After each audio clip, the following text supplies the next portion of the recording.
Welcome back to the Perfect Lab Podcast. I'm Mark Jager. This is Mark Kilgore. I go by Jager. He goes by Kilgore. And today we have Jeff and Tim, the guys behind Race Setup Pro.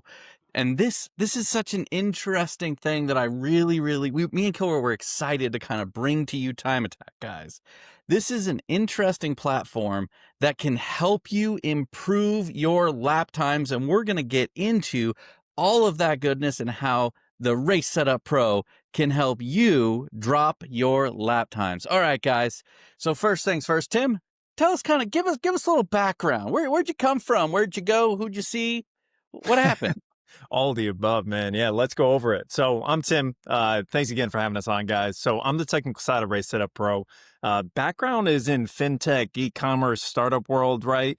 In like 5 years. Nerd extraordinaire. Got it. Nerd extraordinaire, right? Hopefully it doesn't come across too much in this video, but it probably will actually. So I got into cars. I've been into cars basically ever since I had a driving license. I've had about 15 different cars kind of over my stint of these 33 years. And 5 years ago, I made the mistake of buying an old E30 that was S50 swapped. And about a month into it, the head gasket just popped, right? So I didn't really have any experience working on cars at that point. I always owned fun cars, but I'd bring them to the shop. So after calling some shops and hearing that it was $4 or $5 grand to get a head gasket done on this because no one wanted to touch it, I did it myself. I brought it over to my buddy's shop, who's now my buddy, Jake Weil over at Weil Motorsport in Massachusetts. And he had this beautiful E36 race car, S54 swapped. I saw that thing and I was like, how do I do that? Like, how do I get into this?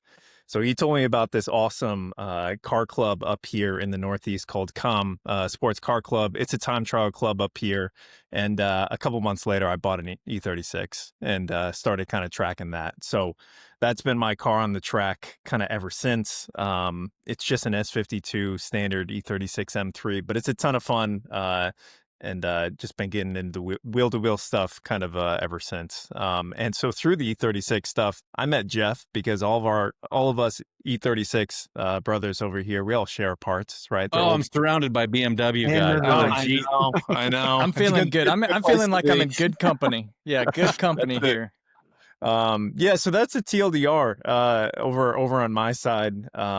Jeff and I met. We've traded parts a couple times and see each other at the track over here in the Northeast. And we kind of came up with the idea of Race Setup Pro a little bit ago. Is that mostly through Spec E36 NASA, or is there other something different?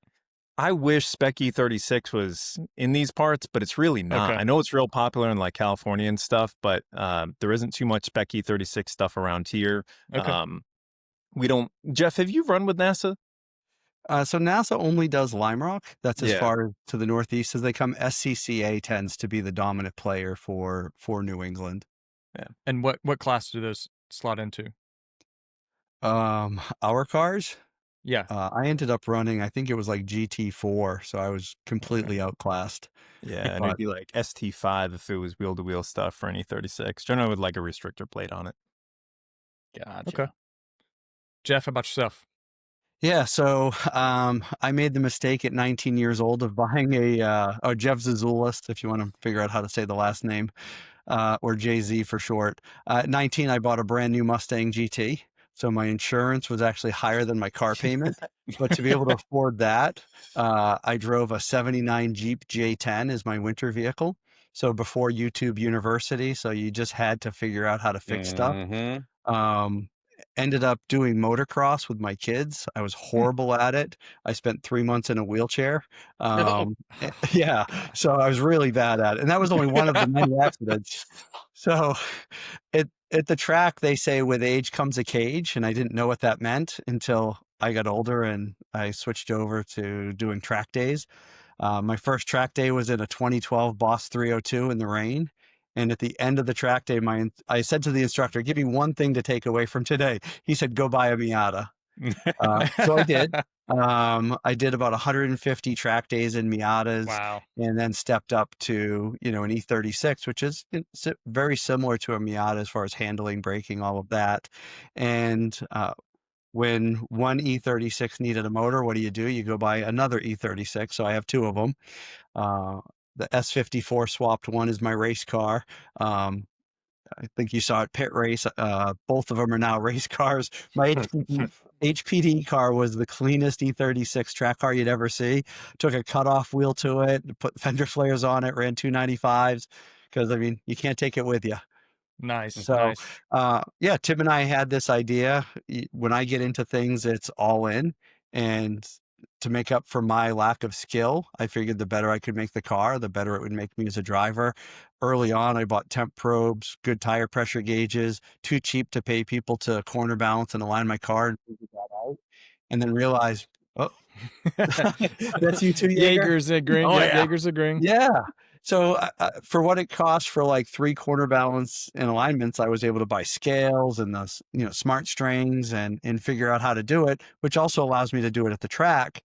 But then you become the person that people come to and go, hey, what should my tire pressures be? Or, hey, my car's doing this and, turn 7 at Palmer, what should I do? And, Tim and I came up with, there's got to be a lot of people that have these questions and they typically ask somebody that's near them. And nobody's looking at their whole car. So how can we look at a complete car and put out a product that's going to help them cut their lap times with minimal effort? So here we are. Yeah, I kind of feel on that one, Jeff, because funny story. So a good friend of mine, Ken, he was you, and I was the guy who was always bothering him to fix my stuff. And then finally, Ken got so annoyed with me, he was like, "Nah, bro, you just got to start. You got to figure this out on your own." And so then, at that juncture, then I began and I bought my strings and my plates, and Yeah. I never went as far as scales because by the time I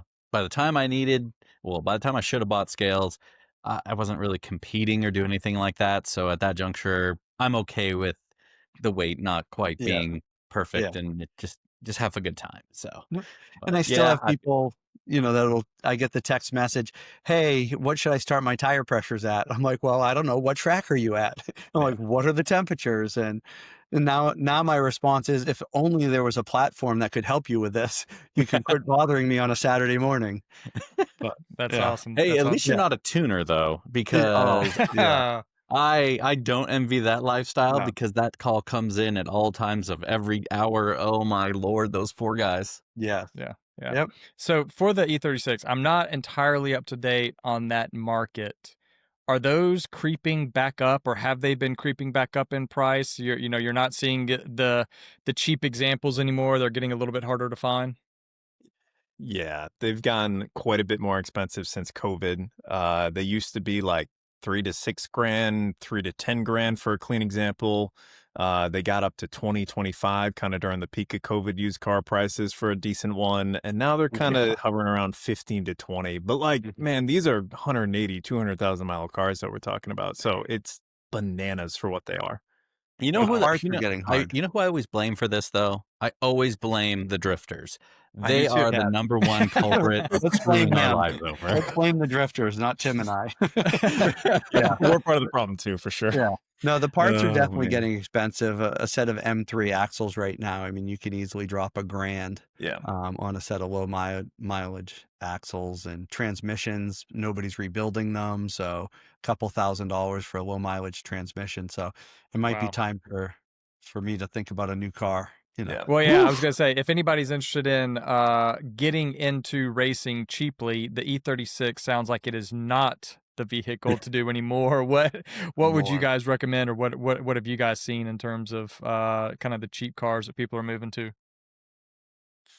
From my side of things, I would say the GR86. I'd say it's one of the best and growing supported cars. I think another one, a sleeper hit, is the RX-8. RX-8s are still incredibly cheap, a little more stout than an NC Miata, still double A-arm front suspension, right? Like they're great cars on paper. They have tons of room in the engine bay for all sorts of fun stuff. You can fit an LS in there. You can case swap them.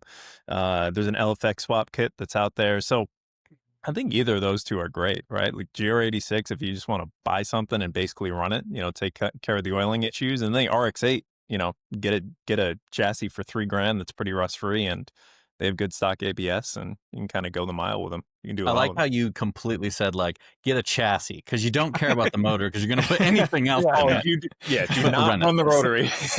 You do not run the rotary. Kilgore, I was going to plug you and say, well, I hear you're selling a car. That would be what I recommend. Help you out there.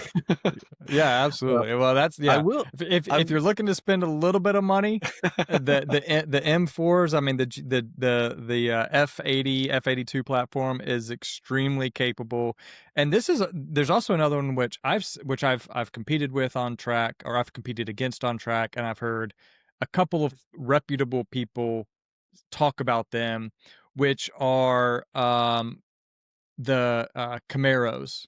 Yes. Are like a lot of fun. They actually do really well on track. You don't have to do a lot to them. They're pretty stout and they can run pretty quick times. You can fit some tire, and people say like they are a blast, but underappreciated for like an early track car if you're willing to kind of go to a bigger motor. Well, I was going to say, Jeff, the S197 Mustang, that Mustang, you can get those for like 12 G's. Like, Yep. The you can get other a way I really was nice going to one go, for 20.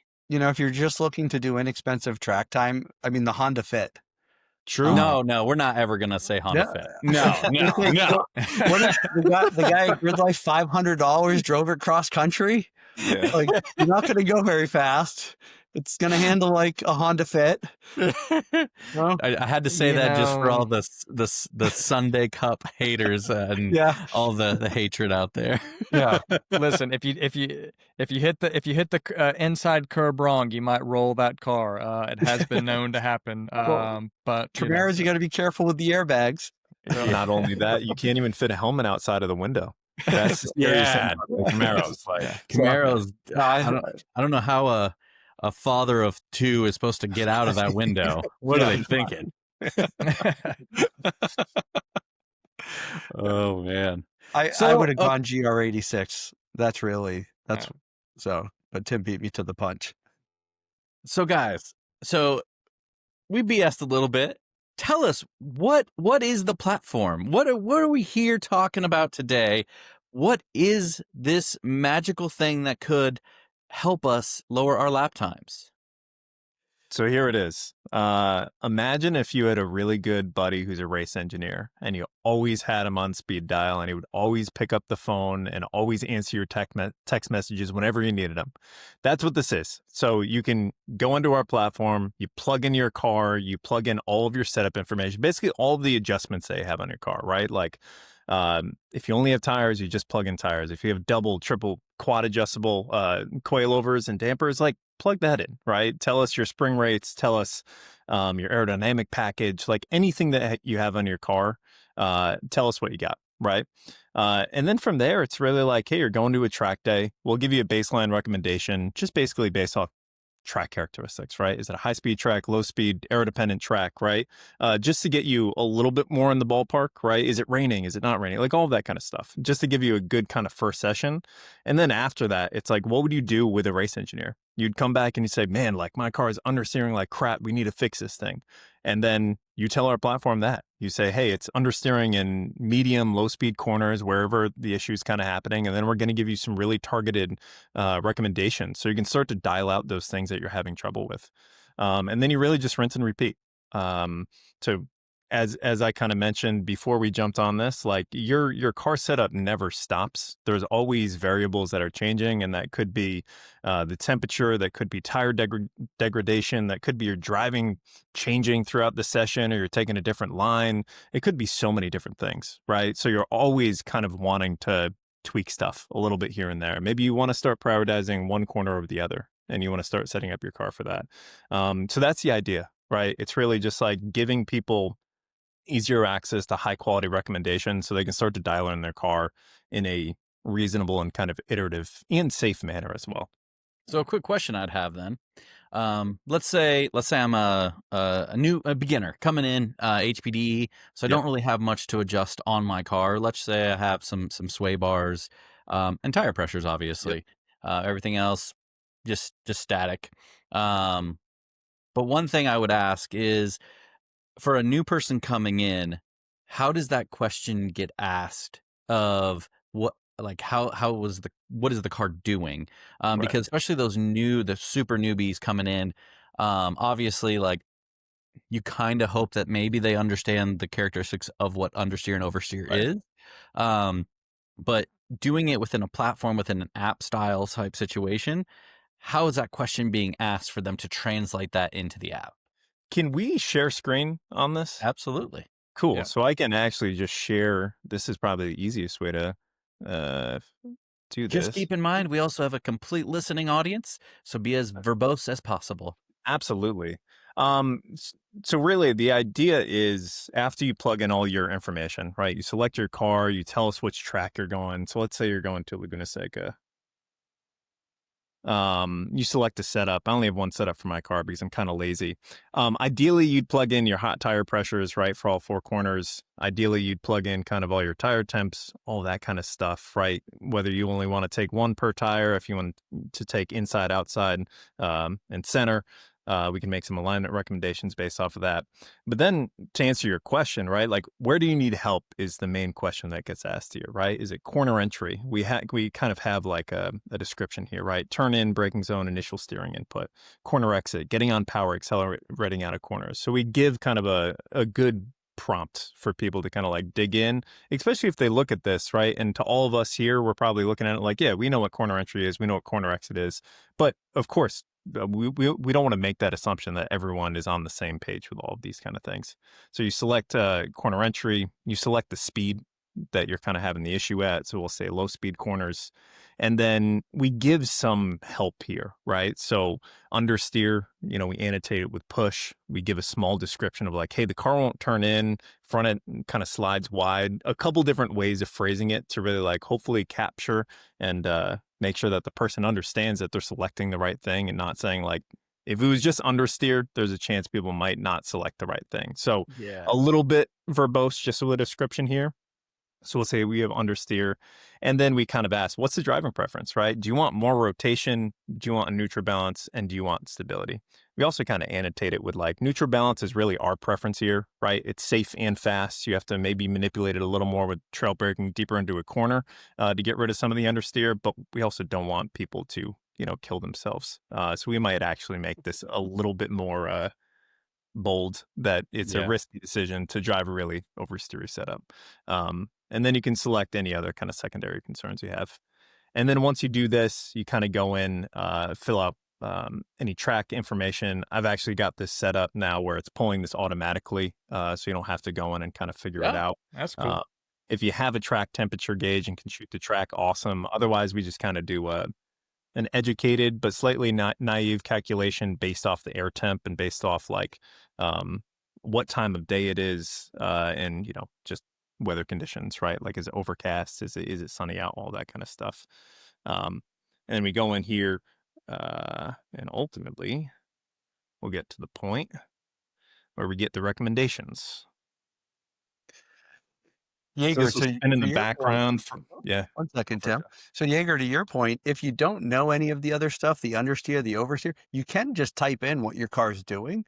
This is the advantage of AI. So if you're putting it in and it's data, we look at it that way. But if you go in and say, hey, my car's just not turning, we know what track you're at. So you can say, hey, my car's not turning at turn 3.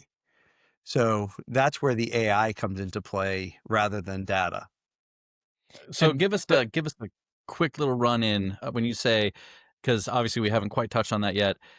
You're using AI in this, so can you kind of roll us in that fold a little bit of how are you using AI to help utilize this?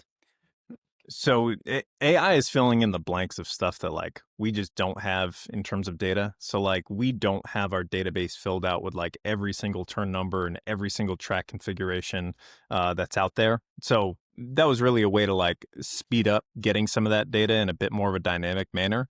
And also there's just some things where we didn't want this kind of interview, which is what we call it, to be too long, kind of asking the people after a session, go in and kind of tell us what's going on. We didn't want to have too many questions. So it was a way to provide, unstructured data to kind of come in and allow them to really just put some stuff that maybe we wouldn't be able to assume to even ask for. And it Well, I think humanizes it. So it puts it very conversational when you look at what the output is, rather than it just being bullet points of set damper to X. It actually puts a flavor to it. It layers in the why behind the recommendations. Yeah. I And think so, I mean, that's I can even really, I think give it's an really example smart here. though. Like, and I say that because it's very easy. It's very easy to make it like very like precise and like bullet and like, and Yep. I call it engineering. Mhm. But as you guys just said, it's humanizing it. Correct. And humanizing it makes it more easily digestible. It makes it Mhm. easier for people to understand, to go through, and you'll get people wanting to utilize more rather than if it's just a very computer, Right. just this is what it is and type of situation. So that's interesting. So let's kind of walk us through what the outcomes are here. Yeah, so we indicated that we had understeer and low speed sections. So the app is telling us to adjust our sway bars from 2 out of 5 stiff to 1 out of 5 stiff. Um, and then it's telling us we can kind of play with front compression. It's also telling us we can kind of make some changes with tire pressure. What we'll see here, and this is kind of where the AI comes into play, but we'll see kind of why this works, right? So we pass some information that's very terse over to the AI, kind of describing why it works from our side, but then we kind of ask it to really humanize it, right? And the other nice thing is it can really figure out the relationship between these changes, right? Changing front compression and how that kind of synergistically works with the sway bar change if we did that kind of in tandem and we did those changes at the same time. So really the idea is, just to give people an understanding of like, okay, you make these changes, you make these clicks, but really start to level them up in understanding how it works and why it's actually something you want to reach for. So they can start to develop like just an idea of like what they should be doing, even if they don't want to open the app, but it's like teaching them little by little, planting all these little seeds. So they understand, hey, I put this stuff in my car. It's great that now I'm starting to understand how it really works and why I should be reaching for this stuff. And Well, Jaeger, I you think asked the question, somebody shows up with a, stock car, maybe they have sway bars or whatever. In that situation, when they do their vehicle setup, they're going to tell us what their car has, and it's going to make recommendations based on that. Tim's car is a full race car, so its recommendations are based on that. What we have found with a lot of users, they are new to the sport. So really what we're helping them with more than anything is tire pressures. And that is the number one question that's asked at the track is what should my pressures be? And, spoiler alert, it's often lower than what most people are running them at now, even people that have been racing for years. At pit race with Chris driving my car, he was shocked by what some of his tire pressures were at and how well the car handled and how neutral it felt for as fast as he was going. And, what that comes down to is if you're putting the data in, the data out is going to be incredibly helpful. The new people at the track, they do have a tire pressure gauge or the person next to them has one. Okay. We can help them with that all the way up to what, Tim was just walking you through for a full race car. Well, and I think that's super important. Because so I was at the track literally yesterday. And I think I literally talked to like 3 different people about tire pressures and like what the chest set them to and yada yada yada, right?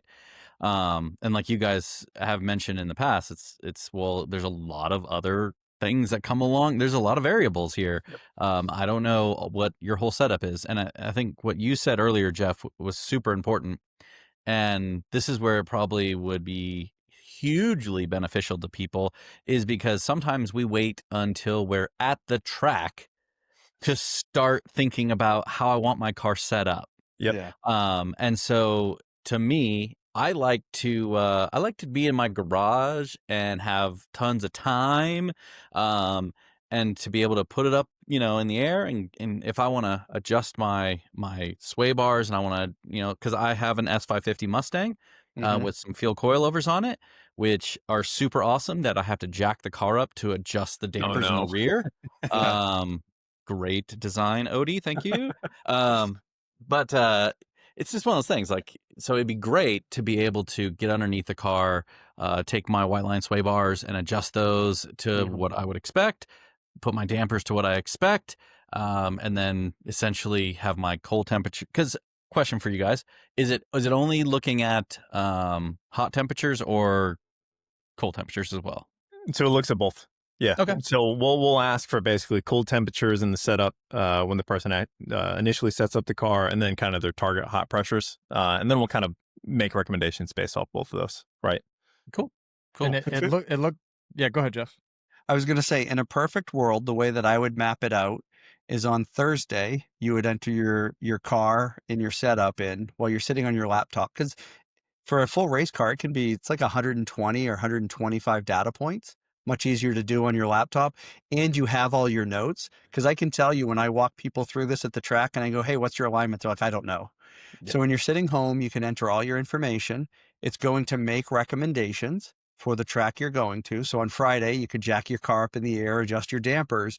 And then on Saturday morning at the track, you're just going to enter the current weather conditions, and it might adjust your tire pressures. It's going to make minor changes before you ever go on track. Like that would be the perfect world for how to start a track weekend. Nice. Yeah. I have. Does it also, and I know this is like huge stretch, I'm stretching this out quite a bit. Are you able to like save a setup so that, okay, because that was gonna be my next thing. Like, hey, if I could save that setup as an option for future, if I liked it, and then. And so here's the thing that I'm trying to work on, and I was working on it earlier today, but it's really like tracking the versions of your setup, right? So you're at the track, we give you all these recommendations. Right now it gives you those recommendations. We don't really like track if you apply them or not. But realistically, you're going to want to track that. You're going to want to know what your car is at, right? Especially after you finish the track weekend, you put the car back in the garage. You're not going to remember how many clicks you took out of the front dampers. Like you're just not, right? And like you don't want to have to go back and count them. So really getting all that set up, and then you can start to see a history of like, okay, last year I was at Laguna. Here was my setup. Here's what I ended up running tire pressures at. Here's what I ran my dampers at. And just having that information available to you easily is super important, because how many times have you guys gone back to the track, same track that you've run before, you're struggling with your car on your PB because you made a bunch of setup changes because it worked better at like Willow or something, but then you go over to Laguna and it's like, oh, this setup just isn't working here, right? And it's like, what did I do last year and why am I taking a whole entire day to refigure it out? Like that sucks, right? And it's just hard to stay organized in that manner. So over the next month or so, we'll get that sorted. Because I think just having that data and that understanding of like how your car has evolved, what's worked, what hasn't worked, and what worked kind of last time I was at this track, I think is just going to be huge time saving for folks. Yeah, Oh, absolutely. That's really interesting. From a standpoint of which I was going to ask a very similar question, which you've sort of already answered it, but we'll go back to it. But from your point of one of the biggest, not that I am part of or have ever been part of a large race team, but my understanding is that one of their biggest advantages, right, is they have huge notebooks of every time they go to a track, right? They have a huge data set of, we know where to start, we know what changes make, we know what happens as the track gets hotter, when it rains, etc. Right? The more experience they have, the better able they are to adapt their car to the changing temperatures or the changing environment, etc. So that's exactly sort of, Tim, where you're going with this of, that would, I guess I could sort of see it playing out two ways, which would be one, I just keep asking the system, hey, this is what I'm feeling, just give me the recommendations and we'll just keep going down that rabbit hole. Or two, I could go back and look at prior versions, prior events, and kind of see what happened there, and maybe that'll help inform me of the information that I need to give to the system. Exactly. Yeah, And there's different levels. So at the IMSA level, they have 4 engineers and they have multiple spreadsheets that they're all looking at, but you still have the human element, right? You still have a human looking at the spreadsheet and looking at the numbers that matter most to them. Get below that level and some teams are taking notes, some aren't. So we do have a level within the software for teams, and they can have multiple cars, and then they can have all of their setups in there. And then, what our software is doing is not looking at one piece of information. It's looking at their full car. and looking at what it's doing. And maybe you do have different settings for one driver over the other. So when you're doing a driver change, even in an endurance race, maybe one does like it softer than the other. Sure. Those are things that's where a race team can use it compared to, an individual. And, Tim mentioned he's lazy. He has one setup, right? That was his comment, not mine. I have different setups for track. So if you go into my login, like I had 2 different setups just for pit race that I wanted to try. One was for me, one was for the other person, driving the car. So the software allows you to save them per, and then That's cool. right where to go back to. Yeah, that makes Well, a lot of sense. And I think you hit a really good point there too, and this is where I think the criticality of what you're talking about in the software is each person's going to have a different output, right? Like me and Kilgore both drive the same car. He comes back and says, this car is understeery. I drive it. I go, this car's neutral as hell. And that's just going to be the differentiation between the two people. And so that is where, like, being able to take those inputs and make those changes to get to a driver's liking. Exactly. And that's super, super important. And I want people to really like understand and identify that as something that's very important is you hop into someone else's car and you drive it and you go, oh, this car is X, Y, and Z and it's terrible or it's amazing or this, that, and the other. But everybody has their own driving style. Yeah, totally. And the stylistic choices, that's what I really enjoy about the concept of the Race Setup Pro is it's taking, it's not just spitting out like, well, this is what everybody else is doing. Cause it'd be easy to start like a database, right? And say like, if you have a Porsche 991.1 GT3, this is what everybody's doing. Yep. And then you just say, do this, but that doesn't help someone go, well, it's understeered to me. So how do I make it over, how can I make it more neutral? So yeah, go ahead, Tim. And so I think we have a really cool opportunity here though, because so I totally agree with what you're saying. I think it's important for someone to set up the car where it's comfortable for them. I think to a degree, especially once you start competing, right? And once you start winning races, winning time trial events, whatever it is, whatever you're doing, to maybe get away from that a little bit and realize like your preference probably maybe isn't fast. So one pie in the sky thing that I would love to do is start to integrate with some telemetry and basically start to look at it and say like, hey, we know what tire you have. We know your suspension. We know your aero, right? We should have a pretty good idea about what sort of lateral Gs you should be pulling. And it's like, you're not.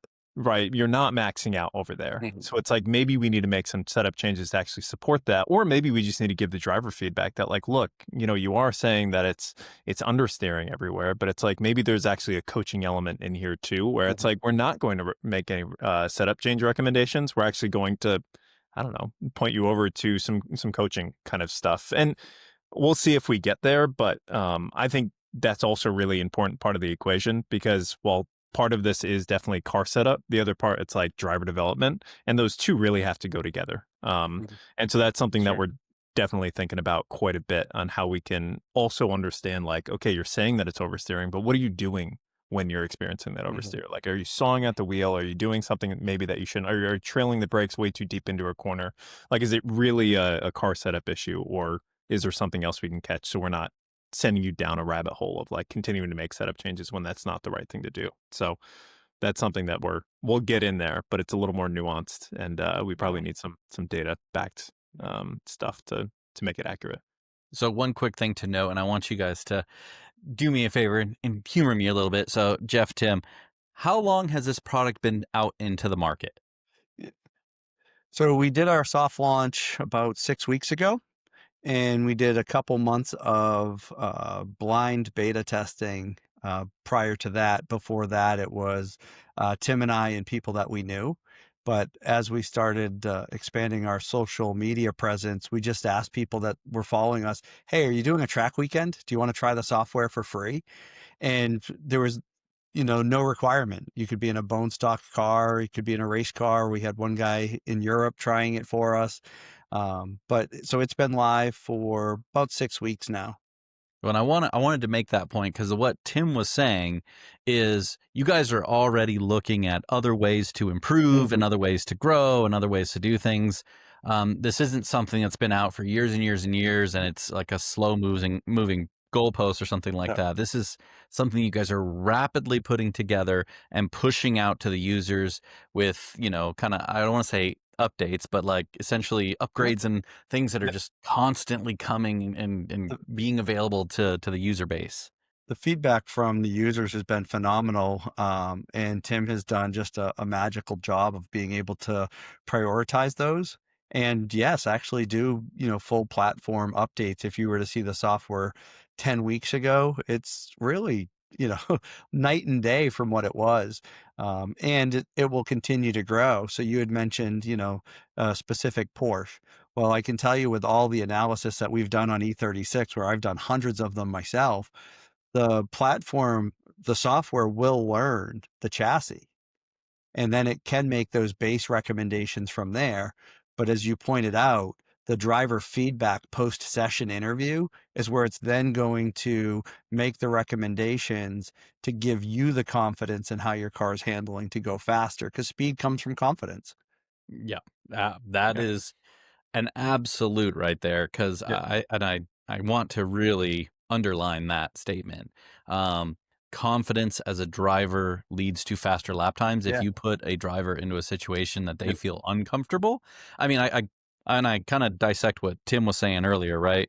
So when we get to points, and it's the plateau effect, right? We get the driver plateaus, and then we have to find ways to push through those plateaus. And sometimes that is, if you have really cool friends, they'll make changes to your car without you knowing, and then that's always fun too. But if you don't have those, sometimes you need that little push, and something like this could allow you to say, well, I'm getting this recommendation. It's telling me to do that. I wouldn't normally do that, Yeah. but hell, let's give it a shot, right? And so you touched quickly on like tire pressures and going lower than you would anticipate, and I think that's something, especially I'm a guy that's gone on the track for a very, very long time, right? And so you kind of get used to this concept of like, oh yeah, it's a street tire, shoot for like 32, 33 PSI. Just shoot for, when you're telling like a newbie that just is coming out, you just shoot for like 32, 33 PSI, and that's a good goalpost, and then an R comp, go a little bit less, blah, blah, blah. And so you kind of have that like thing ingrained in your head. And I hate to say this, but I don't know if anybody's noticed, but tire technology has vastly changed over the last 10 years. So whether or not that statement holds any truth, or if that is just a facade that we feel comfortable with, it's a good question. And that's some of the things that I like about the idea of us kind of believing in this, the AI technology, obviously with the human brain behind it, telling it what we're looking for and how we're looking for it. So I enjoy that. I think that's kind of an interesting aspect. I think one of the biggest challenges for people in this sport is we all have a very similar personality type, right? We're very alpha. We strive for better, right? In this sport, you're always striving for a new PB or new trophy or new whatever it is. So the change can be scary. And where this software is so different from anything that they know, it gets even scarier. And then all of a sudden the software is giving them recommendations where they have 4 tires. We don't want all 4 tires at the same pressure. They're not all doing the same amount of work. So a great example, about a month ago, I was at a track and I was doing free analysis for people. I'm like, hey, just give me your car and here's the changes. And for one gentleman, it's his home track. He's got more laps there than anywhere, hundreds and hundreds of laps. So I go, look, here's the recommendations for your dampers, for your tire pressures. One session he comes in, he's like, yeah, I was going slow today and I just beat my PB by a little over a second. He goes, and my car didn't feel like I was going fast. I'm like, right. And he's like, yeah, I didn't think it was going to work. I'm like, right. And that's like the feedback that we're getting over and over again is somebody's trying it and they go, oh, wow, my car felt better, but it was faster. It's like, right, because your confidence went up. Yep. So the more people that try it, we know we're going to just continue to get that feedback of like, oh, this was different, but wow, my car felt great.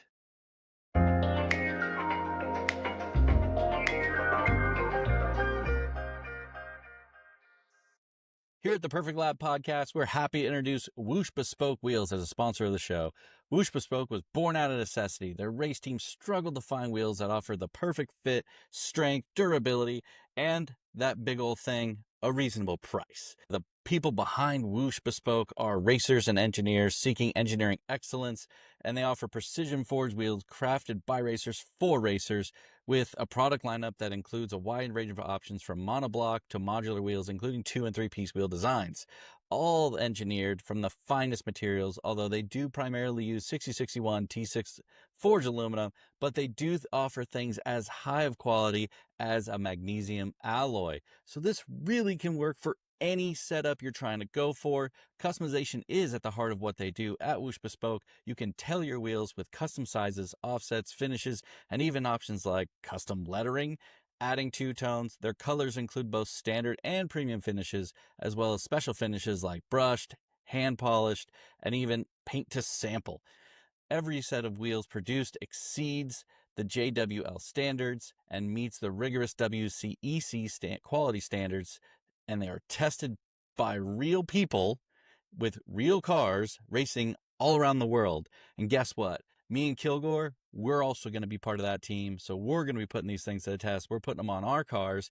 Kilgore's going to be repping out and going through all the time attack season. I'm going to be beating them up at HPDE days and just having a good time with them. So I want you to go take a look at them and make sure you give them a follow on all their socials. It's whooshautomotive.com, Whoosh Automotive on all the socials. Go check them out.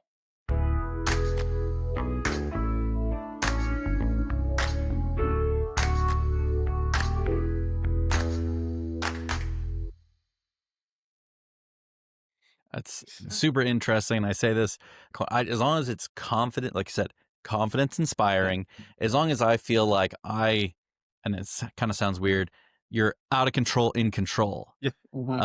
Because you have that ability to use the throttle to manipulate, is the car going to step out, is it going to, but interestingly enough, I ran into 2 slow speed issues where the car would get into slow speed and then it couldn't turn it.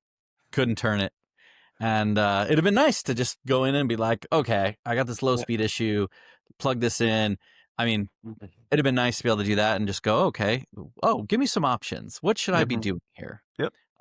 So that brings me back to a question of Tim. Earlier you were showing, and I think you answered this, but I want to ask the question anyway, which is, you put in all the recommendations when you were kind of going through the menu, and it gave an output, and it said you could change sway bars. There's some damper changes. Yep. Some tire pressure changes. Some tire pressures. You have aero. There could be some aero changes you make. Yep. And one of the things I was wondering, and then I think you answered the question, which was, will it, let's say, and whenever we're at the track, and again, this is how we do it. It's not to say that it's the right way, but we always only try and make one change at a time, right? Yep. To me, that's probably the better way to do it. Now, there can be situations, right, where your car is doing something and you've got a race in 10 minutes and you're like, look, we're going to try multiple things because we need it to run. We don't have any other option, right? Like that can happen. But if you have the luxury, you make one change at a time. Yep. So will it or could it in the future have the opportunity to say, okay, I'm going to go with the tire pressures first. Yep. Then I come back in and I say the understeer was better, but still there. And then it says, okay, I know last time you changed tire pressures. Now let me recommend you do your dampers and let's see if that gets you to where you want to be. If it still needs more, now let's do some sway bars, right? A little more iterative. And it sounds like that you're working towards that, but it's not necessarily there yet. Yeah, that's 100% right. So there's a couple things there. So we've heard this feedback from actually a solid handful of people, right? So I think one thing is there's always going to be a situation where maybe it is the right thing to make multiple changes. Like maybe your car is so far off and you just intuitively know that. So you're fine changing a couple things. And that's going to be on the user to decide. But on our side, we should be instilling like best practices in people, right? And following the scientific method, all that kind of stuff, like, changing one thing, seeing how it works, changing another thing, seeing how that works. So that is 100% something that I want to run towards, and we'll have sorted definitely before the winter's over, right? And we kind of fire up into the next track season. But yeah, really like giving people like an iterative approach towards like, all right, we're going to recommend change these damper settings, change your sway bar, right? Depending on kind of the severity of the issue, right? Reach for one of these two things. After that, reach for this. After that, reach for this, right? Sure. So yeah, I completely agree. And then I think we also need to have some feedback loop for someone to say like, yes, I'm good. That's solved, right? Because then we can start to use that data to really like take it back, and we can start to analyze it and say like, all right, what is working and what's working, getting people to their desired solution in the fewest number of steps, right? So we can improve the whole entire user experience for everyone. So spot on. Yeah. So this kind of goes back to again something that we're just spitballing here. What Jaeger said, which is, okay, I've got a real slow speed issue. Yeah. We always know that you change one thing on the car, it can affect other things on the car. So is there an opportunity where it says, make this change at the bottom though, right? Note, this may alter high speed. This may alter X, Y, Z. Yep. And so that would sort of prompt them to say, okay, not only do I want to see if this improves my low speed turn in, but now I also need to be looking for a mid corner, medium speed, right? Whatever. And sort of kind of, again, to your point of teaching the drivers to be looking at a holistic viewpoint, not just make a change, this is done, now something else needs to be fixed. Yeah, so I think that's spot on. I think feedback heard, and I think that's a great idea. The other interesting thing is, one thing I want us to get better at is figuring out how to prioritize suggestions. And basically, if someone says that I'm understeering in a low speed corner, almost being track aware and understanding like, is that a reasonable thing to adjust for at this track? And also, what is their goal, right? If their goal is to have fun, like, if they're not having fun and the car isn't confidence inspiring, like, we can kind of allow them to tweak some stuff, learn about setup. That's great. But if they're going for lap times, or like they want to do a race, like us being a little more context aware of like, okay, you're at Watkins Glen, like there aren't really any crazy low speed corners there that you should be optimizing for the most part, right? Like maybe you want the car to really like work in the mid corner sweepers, so you're getting out of like, the outer loop, and you can maintain a good min speed there, because that's actually going to be worth more time, right? So all of that stuff, like it's in the platform, but we're not doing enough with it quite yet, just because of time, really. But like there's so much we can do here, and if we get the track specific stuff in there, I think it would be so cool. Not only for like, I don't know, the platform, but also for me, because sometimes I'm at the track and like there's so many things going on. Maybe I'm instructing that day, and it's just like, man, I can't even think through like what's going on. So that just be able to go do a 2-minute interview and have it like just check me for a second and be like, dude, like, why are you even thinking to like set up your car that way? Like, sure, it might be an issue, but like, don't prioritize it. That'd be like a good little coaching bit that we can. And that's like totally something which 2 points here. One, first, just that's one of the main things that people can do with AI generally, right?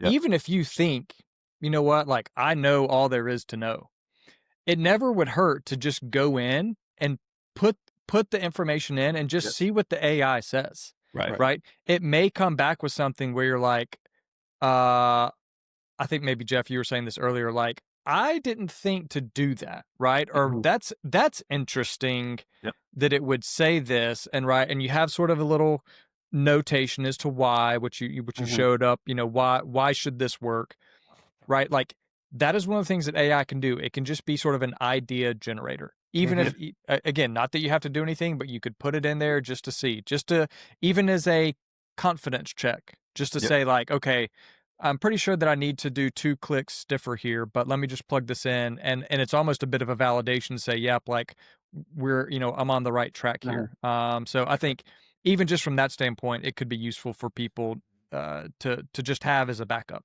Yeah. Totally. And this is where Race Setup Pro is key. So you can go to the internet, you can access some free AI, and you can ask it a question. And realistically, it should be right about 60% of the time. So there's 40% of the time where who knows whether it's just pulling from some random forum. What we have is professional level AI that Tim has, just done a great job. We have a couple dozen data sources behind the scenes.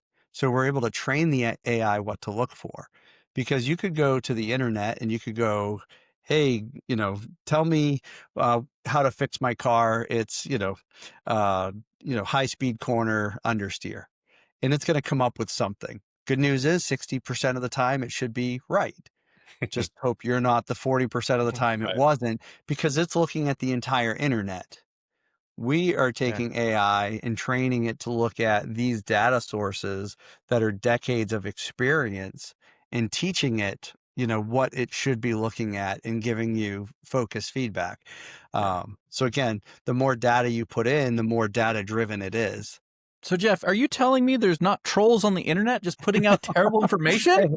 I will tell you, at Pit Race, people were giving me advice that I'm like, you're flat out lying to me. I know this track. Like, I'm not doing that. So, yeah. So what I want is, I want my car to be in the 60%. I want my competitors to be the 40%. Hey. I had one competitor say, hey, what should I do? Because it rained like heavily in our last session. It's like, what should I do? I'm like, stiffen up everything. He's like, no, I shouldn't. I'm like, well, you can try it. Let me know how it works. Yeah. So I mean, not sometimes people have a dog in the fight. Sure. Yeah. Ain't that the truth? So again, I know you're looking at implementing this down the road, but I could just see so many benefits from having the telemetry added into it, like, because again, just and I mean, it's quite obvious, right? When we're talking about, the car's understeering, there could be any number of reasons, and it's like, it's understeering because your 10-mile-an-hour entry too high, right? Like or your yaw rate's out of control, right? And like right. The steering angle, right? The steering angle is so aggressive, right? So I mean, obviously things like that could be unbelievably helpful. Totally. So that makes sense. I'll give a shout out to our friends at Firelapse, where we've had a lot of conversations with them. They're using AI for driver development, and they have the telemetry. So it's one of those situations where we're trying to, see how would it work best together. At the same time, there's a lot of rabbit holes we could go down, and we want to make sure we have a tool that's usable and accurate. But, Tim gets excited when we start talking about the telemetry data and what it can do. And, it's now helping the driver. It's pointing out, hey, here's, with their software, here's where you could gain a quarter of a second on track. And it might be the same corner where you're telling us the car's understeering or oversteering. Right. So yeah, maybe you can save that quarter or more, but you're not doing it because of, X, Y, or Z. Yeah, I mean, just a thought too. I mean, especially with all the like AIM solos, AEM, that's just something as simple as like a CSV file output that you could ingest into there. Yep.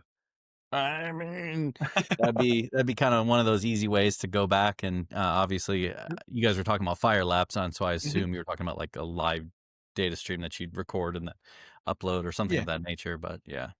But you're right, with all the data loggers out there, how could we take that telemetry data and incorporate it and give the most accurate information? Yeah. Because that is the goal. Yeah, I mean, as I can easily say from yesterday's sessions, it would have been very easy to look at GPS speed versus vehicle speed. Yeah. And every time you stomp on the gas and don't go anywhere, and you go, hey, did you know you're spinning tire a lot? Right. Yeah, I do. Yeah, I do. Jager, coming up on the end of the year, were you running stickers yesterday?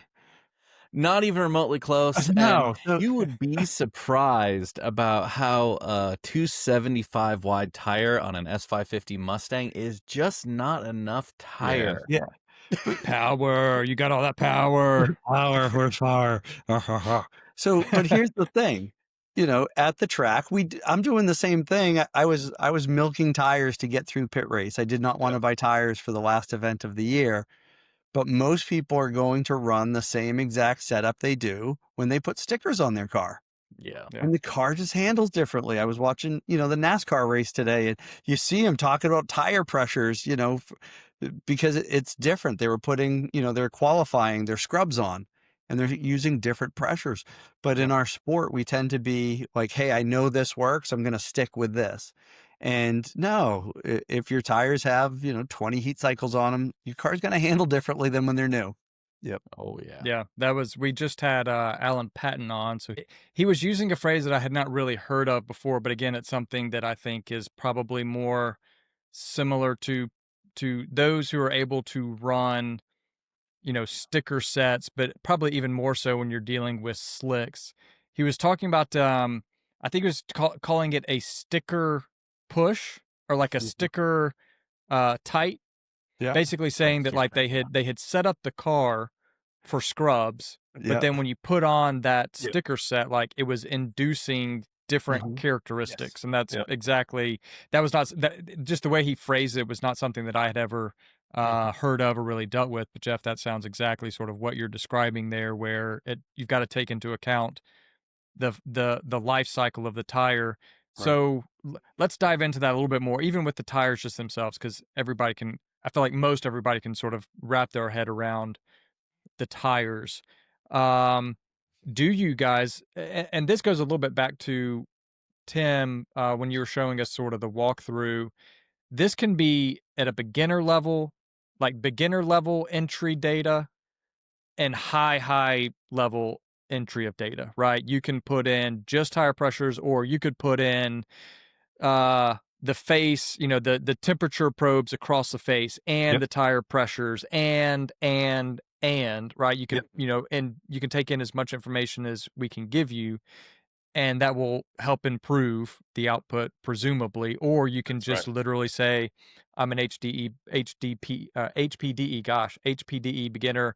I've at least got a a tire pressure gauge, and that's all I've got. And we can, we can start there. We can get you useful information. So that kind of gets me back to from the tires. How, like, are you guys? Does the system account for different tires, 200 tread wear, 300 tread wear, even tire brands? What are recommendations from the manufacturer, right? Like some of the manufacturers say, we find that it works best in this range. Others say, we're a little bit higher. Sort of, where do you guys sort of start to say, we're not really going this deep. We're kind of sort of cutting it off here because we think that anything further than that just is getting a little bit too far away from what we're trying to do. Yeah, so we have a bunch of information on a bunch of different tires and tire manufacturers and tire models, right? Tread wear stuff, right? Jaeger, I think you kind of called out, right? If you're running an R compound versus a 200 tread wear, you're going to have some different kind of recommendations that you're going to want kind of based off of that. So we have all that plugged in. We kind of have wheel width plugged in to understand kind of how that changes things as well. So Tim, even based off that, right? So if I say I'm running a 295 or 275, Jaeger's running a 275. Yep. His is on a 18 by 9.5, and I'm on an 18 by 11. Yep. It will sort of account for maybe the variations, even just from that, in terms of pressures, tire temperatures, how the tire will react based on those variables. Right. Yep. And I mean, the key is, like, if you're a beginner and you get a tire pressure gauge, and you go to your manufacturer's website and it tells you to, run them at 38 PSI, we might tell you something different, right? We obviously have a different goal for you than the tire manufacturer might, right? The tire manufacturer is obviously trying to keep the tire carcass alive and promote kind of optimal lifespan of their tire. We're kind of indexing more on track performance, so we'll tell you to drop it to something lower. Our data set is using a lot of spec series information, and kind of what they run tire pressures at is kind of like a baseline on top of what we get, and what we've learned over the years, and what we've recorded ourselves. But the general recommendation seems to be about 2 bar of pressure in a tire is actually kind of like baseline around where you want to max it out at. So we play around with that a little bit based on kind of some calculations on kind of wheel width, where you're at, how much support you're kind of giving the tire, along with kind of the weight of the car. And what about I could see maybe some differences in the type of racing that you're doing and how Yep. quickly you want that tire to come in or not quickly, right? I mean, of course, we always generally want that tire to come in, but if I'm doing time attack and I'm gonna get like, look, I need, I've got 3/4 of a lap of warm up and then I need the tire on versus I'm doing an 8-hour race and Mhm. I can give it 4 to 5 laps for it to come in. Yep. How does it adjust for that? It's a good question. So the reality is we don't right now. We kind of recommend safe kind of warm up procedures Mhm. for the most part right now. Sure. Because the reality is suggesting you starting at 20 psi, like there is a risk that you harm your tire. So we kind of recommend that you take 2 or 3 laps to kind of really get some good kind of temperature into it, and so that the sidewall is better supported, so you're not kind of risking a blowout and all that kind of stuff. So some of that we might grow into, but we're just going to have to be careful about how we make those recommendations. Yeah. Makes sense. Gonna have a special area for time attack guys because we're the stupidest. So, we got to make sure that we have, the crazy scale, King, king, adjustability. king of the Totally. goblins, right? Yeah. We're all just a bunch of goblins. There's some things that it does look at. Are you looking for fast lap? Are you Right. looking for Okay. consistency? We're trying to determine how aggressive somebody is driving without saying how fast are you, because Yeah. everyone's going to go, I'm really fast, Yeah. Yeah. right? So we do, Qualifying versus racing versus. yeah, it asks, are you looking for target lap time? Right. So those things typically will indicate, how somebody is driving. And so it does look at that, but no, it's not looking at, the time attack. That's a great point. Sure. So I have to ask this because one thing we haven't asked the question on. So this is a platform / application that you can utilize. You can utilize it on a laptop, obviously. Mhm. Are you Yep, able to utilize it on a phone as well? absolutely. Yep. Okay, so phones, laptops. Now, the next question is going to be one of the fun ones. Cost. What are we talking about for cost? Is it a subscription base, a one-time purchase base? What are we looking at there? Actually, Yeah. So it's let me throw one other thing. I just want to, while we're talking about is it iOS, Android? Like what does it work? It's we're keeping it simple. Just racesetupro.com. We're Okay. All right. probably not going to roll out to an app in the Okay. near All right. future. Perfect. Just the benefit there, we didn't feel was there, but if we do hear from our users that they want an Android or an iOS app, we can definitely entertain So that. The any mobile web version, browser, any web browser will work. Yeah. yeah, and the Exactly. mobile version, you would think is an app. Gotcha. Tim has it set up nicely. So initial setup do on your laptop because there's 120 something data points. You're not going to use your laptop again. You'll use your phone at the track and do your post session interview that takes 2 minutes. Gotcha. Okay. All right. Yep. So back to Jaeger's question, talking about sort of cost, subscription base, etc. So pricing, so we offer a monthly or an annual plan, right? It's anywhere between $10 a month to $30 a month. Annual plans currently, we still have a 50% off annual discount going on if you want to sign up for that. So that's $60 to $180 a year that you're looking at for cost. Really, the only difference between those is how many vehicles you have associated with your account. So if you have one vehicle, you're looking at $10-20 a month, or $60 to $120 a year. And then if you need more, you kind of pay for that. Gotcha. That's actually very, very affordable. And I say that because when you're talking about something like this, right, like this could save you literal hours. And especially for me, I like the concept too of it like say like something I'm going through. And as Jeff mentioned, right, it's a lot to start. Mhm. 120 question Sure. ish type thing. But once the data's ingested and once it's there, Mhm.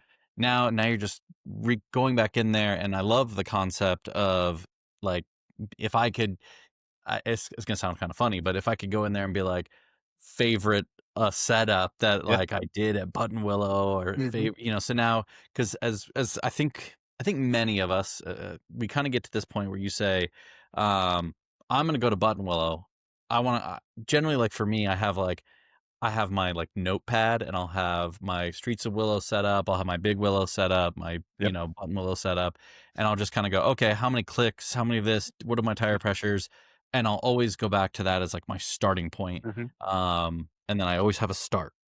So at least if you had that start, and then you could, like you guys had mentioned before, you can now take that, click on that one. Okay, now I'm just putting in different, maybe I changed tires.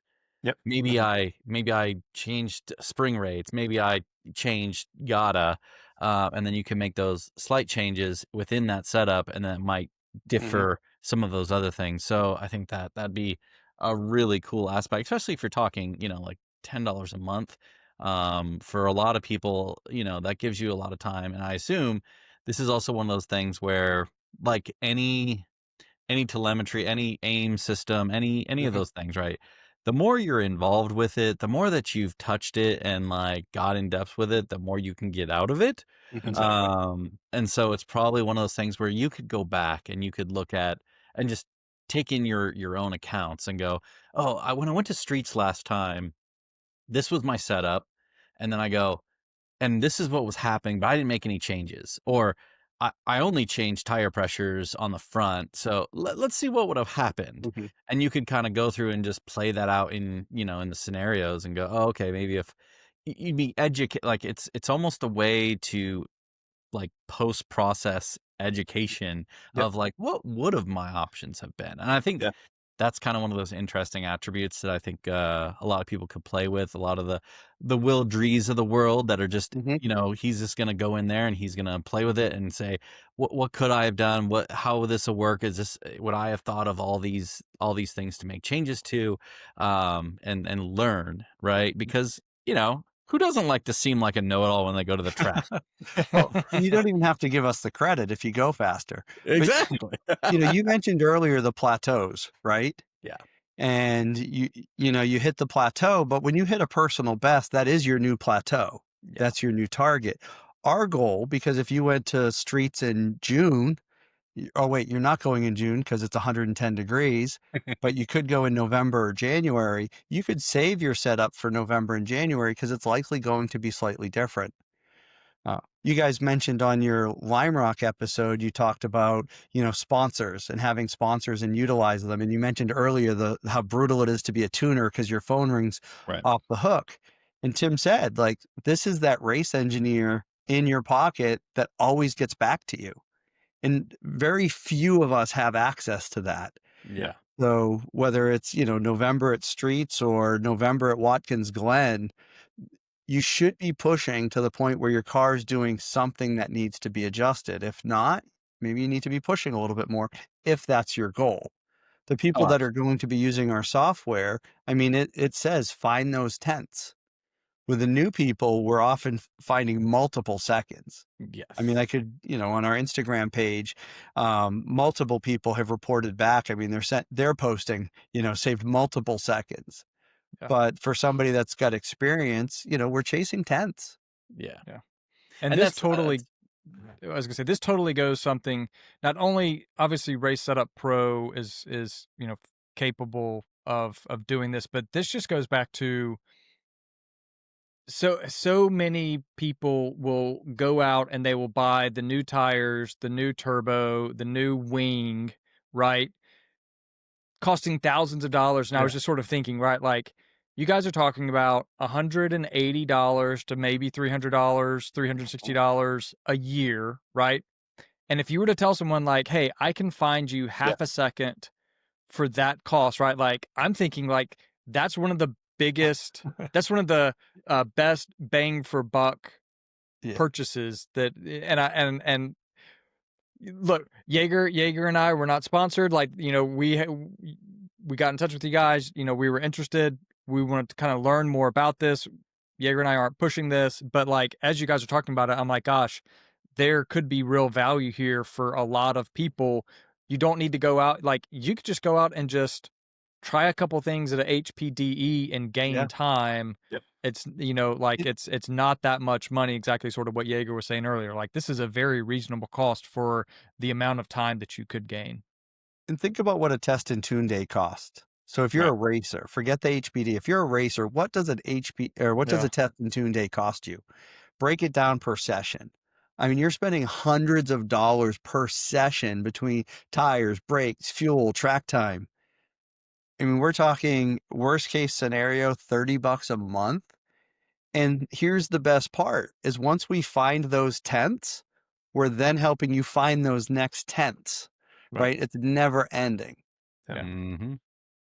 Yeah. And so, and this is where like my thought process went to was, so I've gone to Streets of Willow for a long time. And so, like in my Miata, one of the things that kind of led me to sell my Miata was it just got to this point where like you were constantly like there was never a point where I was like, man, yeah, as a driver, I always say this, like as a driver, 9 times out of 10, you can just always go faster. Like you can find a way to go faster. But it was at this consistency level where no matter what I did, how I did it, the car was at that plateau and it was just there. And I was like, you know what? I think I'm good with this car. I wanna change cars. And like even with my Mustang now, like I mean, I got lucky, and Willow Springs completely changed, and so now there's basically a whole new track at my disposal. And so I get to start all over again with Willow Springs. That's basically what yesterday was. But that's kind of the interesting attribute to it is again, like going out there and like I was at a 121. Now I know looking at my data, I should be at like a 120. I need to get to a 120, but it's again understanding and knowing that to get to that 120, I need to have a brand new set of tires. Sure. And you need to have the stars to align and it be cool and everything be right and no traffic and da da da da da da. But at the same token, like I know there's those tenths that I'm missing out on. And I'll say this because it's a little bit of I'll take the little bit of the Tim syndrome of a little bit of me being lazy and just being like, I'm just going out there to have fun. If I run a new PB, it's amazing. If I don't run a PB, I'm still having a good time because a lot of times, I'm just going there with friends. And honestly, for me at this juncture in my like racing attribute career or whatever you want to call it, I get more excited for my friends running PBs and them doing better. So it's really just about if any ways that I can help them. But again, it gets you engaged, and that's kind of what I'm thinking of. Is it would kind of re-engage and go, oh, this is options. Hey, why don't I try this? Why don't I try that? Because you kind of get stale. You get a little stale in yourself and We'll saying do the like, same thing. yeah, like I start off at 27 psi because it's kind of cold this morning. It'll run it up to 32. Like I actually got surprised yesterday because I went out on track and came back and I was like, oh, that got all the way up to 35 psi. Huh, that's kind of strange. Like, oh, guess I was driving a little bit, whatever. But little things like that, right? Where it would probably help re-engage because I don't want to say get bored, but kind of in that weird way, like you've been there, done that, da da da da. You're not like Getting a bit of a rut. yeah, rut. There's a good word for it. Jaeger, how long did you own that Miata? 7 years. 7 years. It's for you to plateau in that car. Imagine if we could have helped get you there in 5. Yeah. Right? Because that's what we're all striving for. Right. We're all striving for how fast can we go in the car that we have. And I shared, I did 150 track days in a Miata before I moved up to an E36 because I felt I was there. And yes, there's always going to be that other second. I know that a better driver could get in my car and go faster. But for me, that's as fast as I was going to go. So it was time to move on. And that's our goal, is to help you get to that pinnacle to where you're bored and it's time to move on. And then we'll help you with a new car. One day you're just going to get like, surprise, you're as fast as you can go get a new car. I mean, but that's, I mean, don't get me wrong. Like that, my Miata was like, this is such a fun car. And the whole game plan was like, keep it as basic as possible. And then I was like, you know what? I really like aero stuff. So I'm going to put a wing and I'm going to put a splitter and I'm going to do this. And then it was like, I just can't go any faster. And like, I'd let other people drive it. And just like you're saying, Jeff, like I let other people drive it, and like guys that have driven Miatas for like over 10 years, And you're talking about we were within tenths of each other, Mm-hmm. and it was like it just got Right. to that point where I was like, you know what, this isn't like I'm a second off.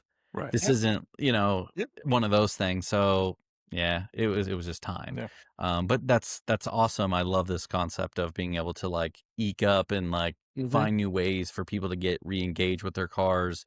And then if that leads them to down that path of like, screw it, I'm gonna go get something bigger, better, weird, Yeah. different, then that'd be cool too. And then they got to figure out that whole new platform, right? So That's right. we can help them at that point.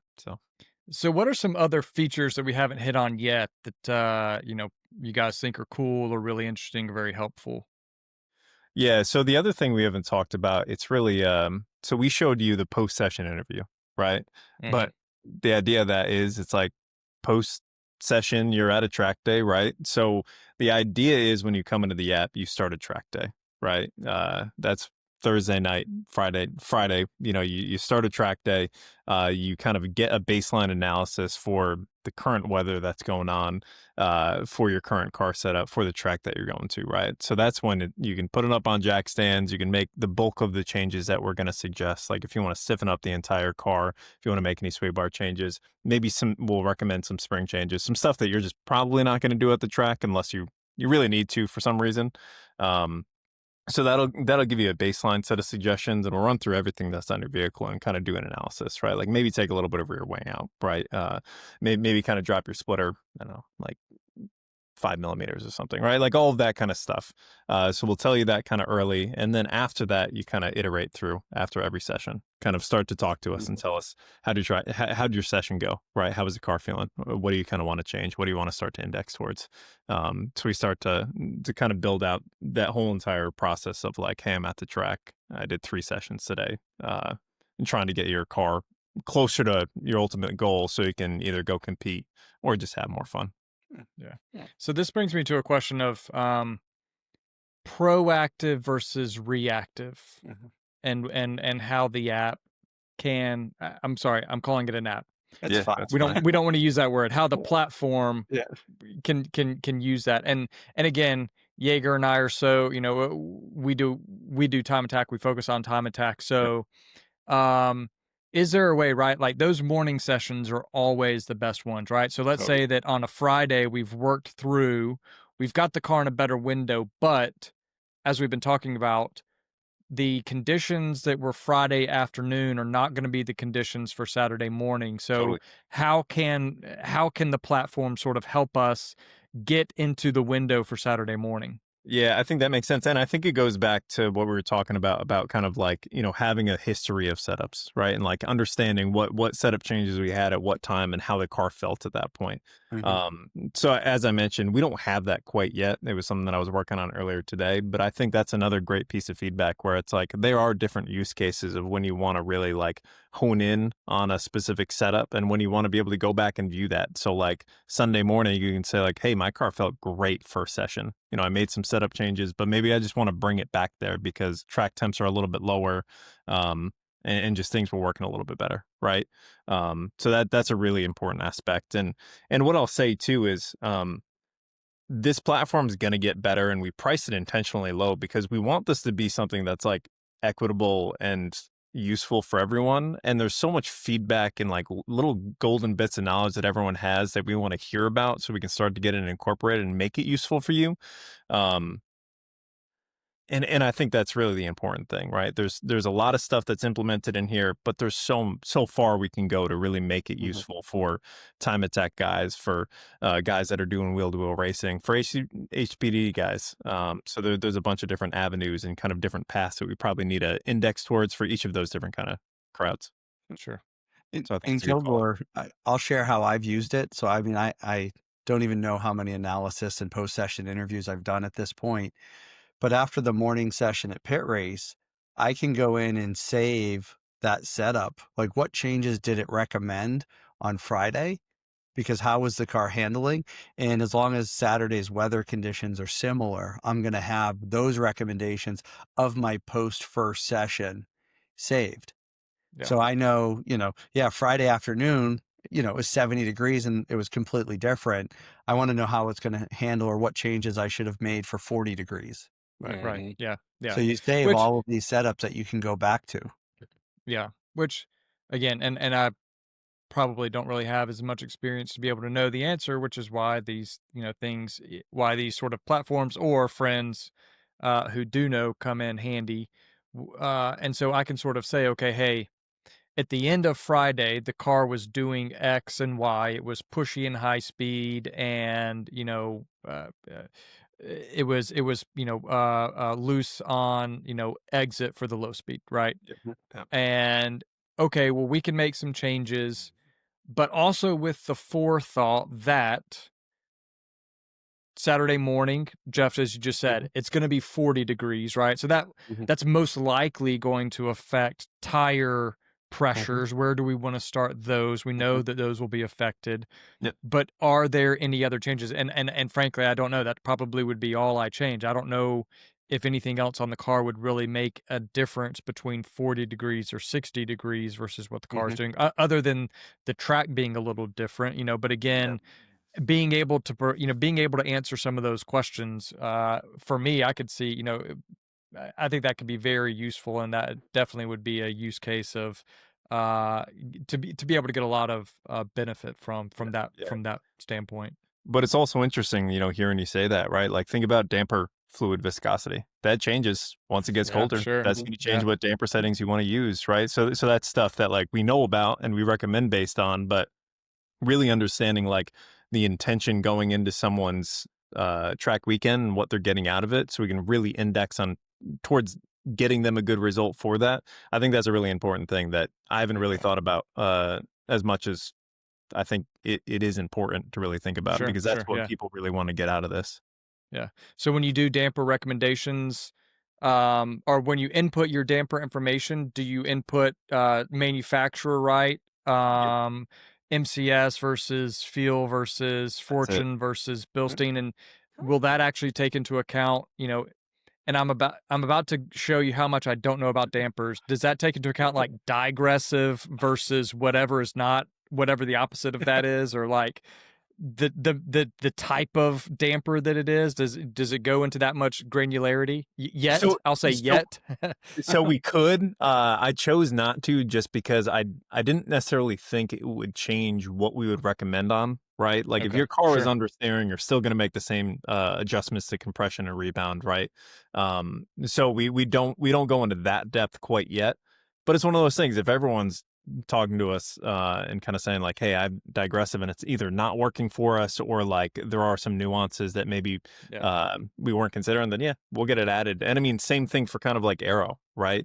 Like maybe we need to support like wind tunnel kind of information to really like hone in on kind of the aero balance side of things, rather than some simpler kind of like downforce and drag information by mile per hour. So there's a bunch of stuff where it's like we didn't want to go in too deep in some spots because intuitively we didn't think the value was there, but that doesn't mean we're correct, right?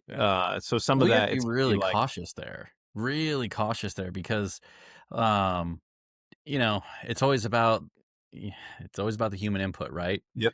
And I hate to say it, but I think the reality is, if you go down those rabbit holes so deep, the level of output that you're going to get is not going to be good enough. You're going to get a worse output for the individuals. My opinion. I think your kind of approach that you're working down now is the more ideal. And for me, and this is something I hope that the viewers are really kind of grasping, because what I get out of this isn't something that's like, we created this, it's set in stone, this is perfect, and it's for you guys, use it now.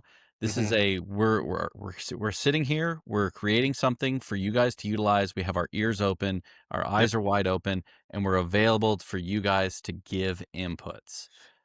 And the other thing I'll say too, like, we're not actually trying to replace race engineers, like point blank. Like, they're always going or a chassis shop, or chassis shops, right? Yeah, we're looking to get people like 80 to 90% of the way there, pointed in the right direction, understanding how to use the kind of knobs and adjustability on their car, so they can like get value out of the money that they spent, rather than just kind of Mhm. like setting it, forgetting it, struggling with their car, and really not knowing what to do. And then maybe having to hire a race engineer to do some really basic stuff. But that's a really expensive kind of leap. So we're hoping to kind of fill out the middle ground with something a little more affordable that it really allows you to iterate track day after track day after track day. And then Well, once you Tim. get to the point where maybe you plateau, there you go, hire a Well, nice race yeah. engineer. I'm just gonna say this. I've known far too many people that have bought three-way adjustable coilovers that 100%. really have no reason to ever buy three-way adjustable coilovers. 100%. And it's just always one of those depressing states of like, you bought this super expensive, hyper great coilover, and how many times have you adjusted them? They're like, well, I've gone to like 10 track days, and I think I've adjusted them like twice. And you're like, Yep. I'm still getting used to them. I'm still getting to how they feel. Feeling I them out. haven't. And that's it's just one of those like kind of frustrating things. And there's a reason why I'm on one-way adjustable field coilovers is because guess what? Like I'm going to go to the track. I'm going to make a few adjustments based off of how, and I'm going to drive the hell out of it. And I'm not going to lie to you as driver, I'm going to probably drive around like big, like unless it's a huge problem, I'm just going to drive around it. Right. And that's where, Jager, again, as Kilgore said, right? This could help get out of that rut of just drive around and maybe give you some solutions to say, instead of just driving around it, dude, go try these three things. Yeah. Jager, I was thinking the exact same thing because, like, even I'll throw my hand up. I'm sure we'll all throw our hand up. Like, sometimes I just don't change anything on the car because, like, I don't want to deal with it, right? Like, the car's pretty fast. It's doing some things, but I'm just driving around it. Or there are people who are just like, yeah, this is just what the car does. Yeah. And it's like, then something actually, somebody actually comes by and suggests a change, and then they're like, oh, they're like, I did. Back to what Jeff was saying earlier, it's like, oh, like the car actually felt smoother, and I just took a second off my lap time, right? Was like, yeah, it was just because you didn't feel like doing anything, or you thought that this was just the way that the car handled. This is just something that the car did. When I go over bumps, it just does. It just feels terrible. And so I've driven around it. Like this can be that, Jager, to your point, that impetus to re-engage you. Totally. To do something to the car, the chassis, and learn something while you're doing it. Yep. And to give my little anecdotal thing here. So back when I was running the Subaru and doing a lot of stuff, so I'd come in, and the crew was super awesome, and they'd always ask me like, what do we want to change? What do we want to do? Tell us. And a lot of times I just go, it's good. Just leave it. and part of me was, and I'll be honest, like a big part of me was always that little bit of afraid, like what we're going to do will make it worse. Oh, I see. And so it was always a constant battle of myself, to say, oh yeah, we should X, Y, and Z, because I was always afraid I was going to say to do something and then it was going to make it worse. And as a driver, and I'm telling all of you as drivers out there listening to this, don't be afraid to make changes. And this kind of goes back to what Tim was talking about in the beginning. And like, again, I'm very much to the same, and I think I've said this to Kilgore myself, of one step at a time, one change at a time. But there are absolutely times where you just need to just make 4 changes and just like do some things because the car is just not in the right window. It's not in the correct state, and you just need to make changes. And so I do love the fact, and I like the idea, the concept of being able to like put a selector in there of like, give me 1 change to make, give me 2, give me all. And then someone could just make that selection. Throw the farm at it. Yeah. And then it's like that way, because then you kind of cover. I'm pitching you a random idea of what I just had, but it's like throwing that out there as like do I have all day to figure this out? Give me one thing at a time. Session. Yeah. Or and I need to be able to do something better than what I just. Give me the red button, right? Like, give me eject. Exactly. Well, and Jager, this goes back to what you and I were talking about when we were at Laguna, right? We had the podium sprint coming up, and you and I had this debate, right? You were asking me, well, how does the car feel? What should we do? Here are some changes that we want to make. And at the same time, I was also a little hesitant because I felt like I was more willing to go into the podium sprint with a known quantity Mm-hmm. versus Sure. trying to figure out, oh, you know what? Like now I need to change I need to recalibrate because the car's doing something different. And I don't know. I don't know what the right answer is. I'm just, right. We were in that situation where we were trying to figure out what do we do. And again, I think that goes back to Jaeger, what your point was.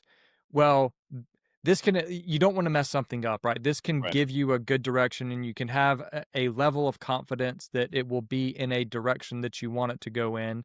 I will also say at the same time, that is dependent on you providing what the car is actually doing, right? Totally. Is it actually understeering, oversteering, whatever, right? So you sort of have to, okay, do I feel comfortable enough that I am correct in how the car's handling? And if so, then I should be comfortable enough to make the change.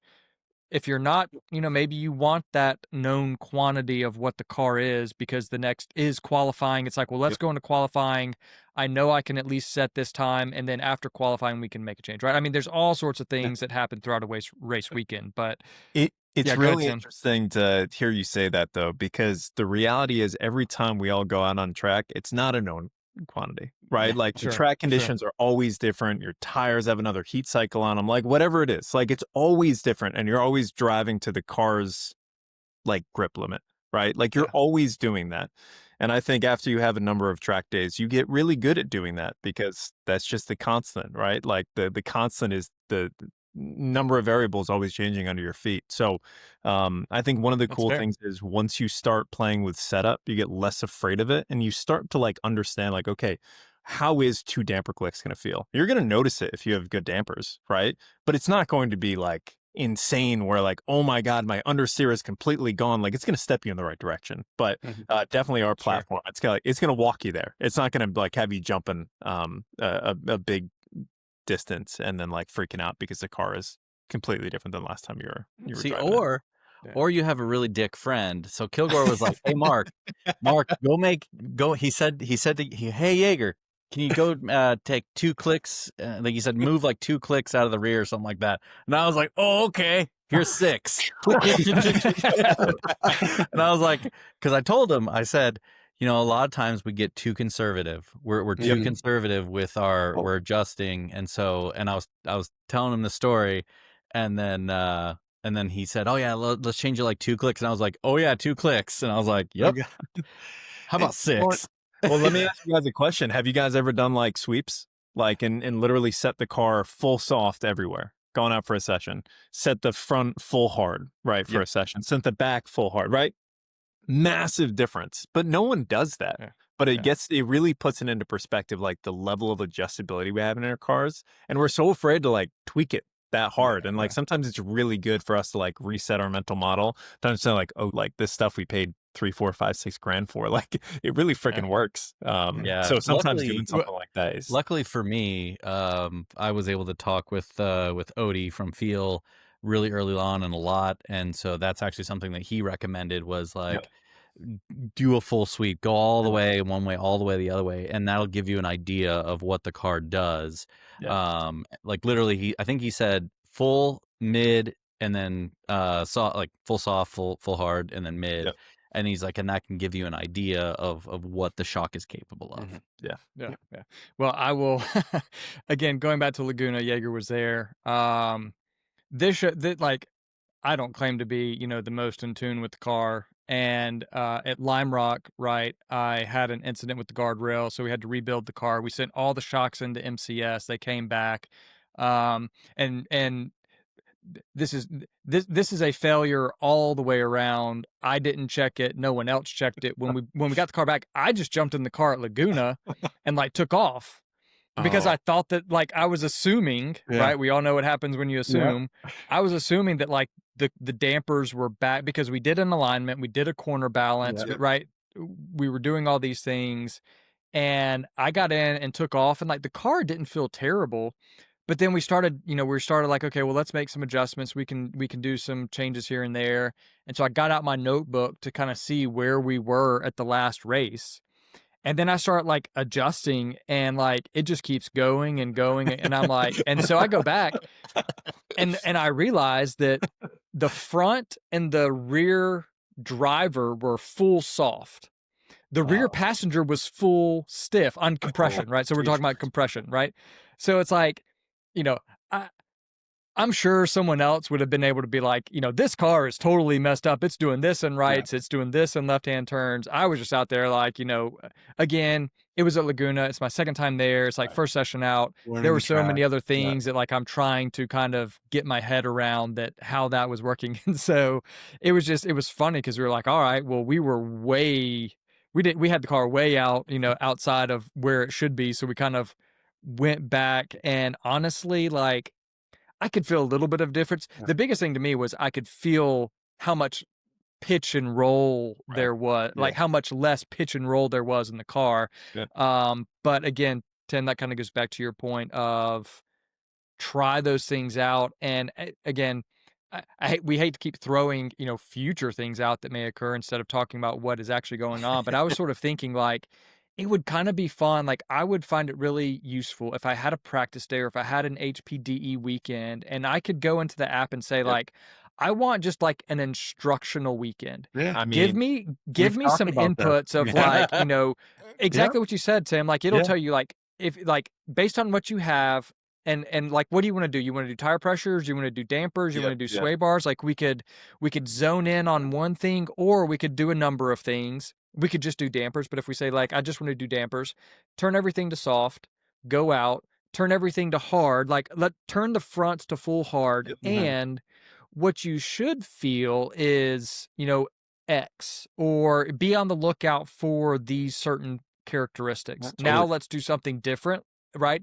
And it could almost be like an instructional thing for people who kind of want to go out and want to start learning about what the car does when I make these changes. Yeah, I completely agree. And I mean, it's funny. We do keep talking about like good ideas to put in here that aren't yet in here, but that's definitely one that Jeff and I have talked about. It's like we could add some instructional stuff in that would be pretty easy to get added in and kind of on top of our current platform. So we should come back on in like 6 months a year and then start talking about how we implemented all this stuff, because we're definitely, I think a bunch of this is going to make it in. And it'll be awesome to kind of share some user feedback and what people learn kind of from going through some of this stuff. Well, I will got say a this question for you guys. Yeah, absolutely. Do you guys temp your tires? Yeah. You do. Okay. So that, if I had my magic wand of what every person at the track would do, it would be temping their tires, probe. Obviously, as hot pit would be best. Most people don't have a crew, so as soon as you get back to your trailer, that's one of the things that I've worked with people on, with the software. They're like, I don't have a temp probe. But you just dropped $2,000 on a new set of slicks. So, $500, you can go buy a nice, probe temperature that records your settings. You guys talked about garbage in, garbage out for the data. Right. So if I had that information going in for every session, Kilgore, it would eliminate that concern of like, oh, well, what if these changes ruin my car? Right. Because if we're looking at the temps, we are going to make changes. It's a path. We're never going to go, here's the right answer for what your car did. We're always trying to move you down that path. But if you were able to enter those hot temps, hot pressures as quickly as possible, so as accurate as possible, your recommendations are always going to be an incremental increase. Right. So understanding what your dampers do is on top of that. Sure. Yeah. And that is something that, again, Jager and I did at Laguna.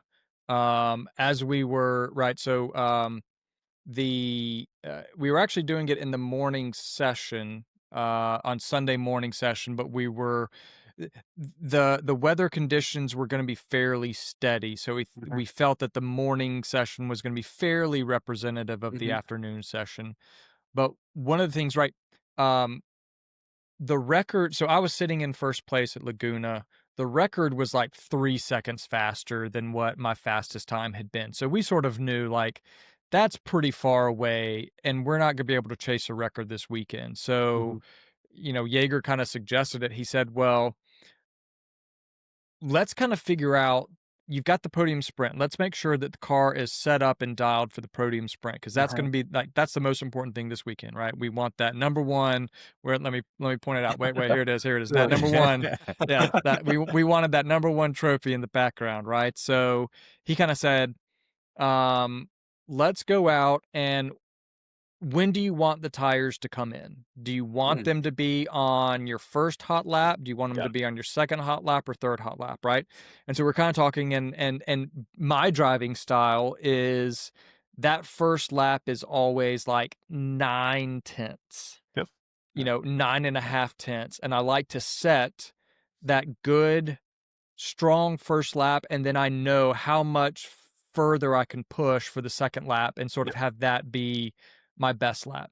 So we kind of said, okay, let's try and figure out. So in the morning session, we set the tire temperatures, and we basically did okay, I'm going to go out and I'm going to run as if it's the podium sprint. I'm going to do an out lap at a decent pace. Then I'm going to do a hard, 1 lap and then a 2 lap.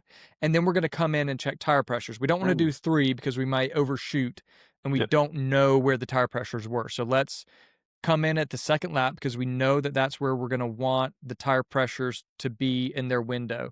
Yeah. And so that's something we did, right? And so we knew what the tire pressures were set at the beginning, and then we came in after the second lap, probed them with the temperature probe, and then we looked at pressures to make sure, are we where we want to be? Are we high? Are we low? And Jeff, like, that's exactly to your point of, if you put in that sort of information, right, like that's good, reliable data. So, you shouldn't be too afraid of if it tells you, okay, well, it's going to be pretty obvious, but still, this is why you would put it in, just to see what the recommendation is. We overshot by a pound and a half of tire pressure. Right. It'll give you a recommendation to, drop it, as well as take into account what was the sweep across the face, right? What were some other variables? So those are things that we implement, and a lot of other people should be implementing or thinking about. And again, this is just, Jeff, to your point, I don't know if you want to try and add in anything on that, but. No, I mean, I think you summed it up nicely. I mean, I was at pit race, looking at how few people had somebody on pit wall for them. You walk through the pits, rarely do you see people temping the tires, and we spend a lot of money per lap. I mean, there's nothing better at telling you what your car is doing than your tire temps. Now, it's not a single solution. There's things with poor alignments and whatever that can throw your temperatures off. But if you're doing all of this consistently, we're bringing you down that path. I found when I switched my race car over, which was dialed in on slicks, I was typically 12 to 15 degrees across the tire. I mean, that's, for an amateur racer, that's a good number. I put 200 tread wear on there. It was embarrassing. It was like 70 degrees. Wow. It was shocking how much camber I had to pull out of the car. And I did 3 test days where I just incrementally kept pulling camber out of the car until I got it to the number. So Chris ended up driving the car at pit race. And we were in that 12, 15, 20 degrees across the tire, which again, for an amateur racer, you're doing all right. Yeah. So, but it also told us how we had to adjust the pressures, which was different from, running R7s. Right. Yeah. So let me go back and ask, because you guys mentioned this earlier, and again, what you're talking about now is making me recall some things from our time this year with turn-in concepts. You guys talked about having a team aspect to the app, and I'm wondering sort of how that works. So we don't allow setup comparison right now, but yeah, the idea is you can have multiple different vehicles, and then really kind of like run a track day across those vehicles across the same account, just so you're not really like doing as much context switching between everything. Yeah, so if you're turn-in, you can use the pro level, and we can create new levels, but it would allow for 8 cars. Gotcha. So for car number 1, you're running setup number 1. For car number 2, maybe you have more analysis, so you're running setup number 4 for that car. Right. And then post-session interviews would be per vehicle. It's like, okay, so here's your feedback, here's your temperatures, here's your pressures, and here's your recommendations. And then you know, go back to car one. Okay, here's their recommendations. Gotcha. Okay. That makes Gotcha. sense. Yeah.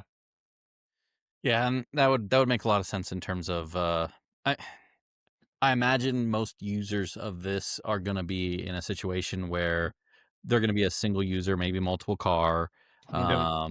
and then at the same time, like maybe you end up like an SDC, the so-called Drivers Club. Maybe they end up in a situation where they utilize this in a pro form to like, umbrella like their team of Right. let's say 8 cars, Yep. and then they have that to like utilize. But yeah, I could see. I think kind of like what Kilgore was kind of alluding to, comparing like the two very, very, it would make sense to me if I was comparing, let's say, two M4s, Yep, I like agree. Right. one to Yep. one. Right. But like when you start getting into like completely different drivetrain All-wheel and this drive and to that and the rear-wheel other, drive. yeah. Yeah. As Yeah. much as the data can be somewhat useful and akin, probably not something where you'd go, I'm going to take this from the M4 and I'm going to attribute this Yeah. to And, the Exactly. Subaru. and just different driving styles. So Kilgore, if it was you in both cars, that's going to give different output, or that's going to be different data temperatures than the other driver in their car. Totally. Yeah. Yeah. So any other, we're running up on an hour 45. These things go Sure. so fast, but like any other features and kind of things you guys want to highlight as we go push forward? So the whole ethos of the app is to keep it simple, right? From the user's perspective. We hide a lot of the complexity behind the curtain so people don't have to deal with it. But really, like, we're trying to keep it simple. We know that generally people are going to a track weekend. They have a goal for that track weekend. We collect that and then basically allow them to iterate and kind of make progress towards that goal. That's basically it, right? Like it's a really simple setup. It's the same conversation you'd have with a race engineer, right? And we're just getting it accessible to you whenever you need it. So really, we want the user experience to be as simple as possible, as straightforward as possible for people to kind of like give high value information to us, so we can give them kind of high value information, and they can start to tweak their car and find those tents. Well, and I think I can say this, and probably can speak for a lot of individuals out there, where I'm going to say thank you for that, because the simplicity of it is going to be a big part of the value. Because Mhm. when things get overly complicated and over a lot of our heads, it's very easy to like buy it for a month and go, oh yeah, this is too much. I don't care enough to go through all of this. Right. So the simplicity is going to be key in keeping people's attention span, our TikTok attention spans. Um, so I do appreciate that, and man, I really really appreciate you guys coming on, and I really appreciate you guys taking the time to develop the Race Setup Pro for people like us. I think this does have some great value, and maybe me and Kilgore will be some maybe we can be some beta testers for you guys. We can test this bad boy out and have some fun with it, and see what we can gather, and see, maybe we're the good idea fairies here on the Perfect Lab podcast. We do this to a lot of people, and we throw out ideas all the time. We Hey, we we love love it. Yeah, So keep them coming. We'll get you guys set up with some accounts, and yeah, keep the ideas coming. Let us know what you like, what's working, what's not working for you, and we'll make some tweaks. And I just want to say this to all of our listeners out there. Go check out Race Setup Pro. Go give it a stab, give it a try.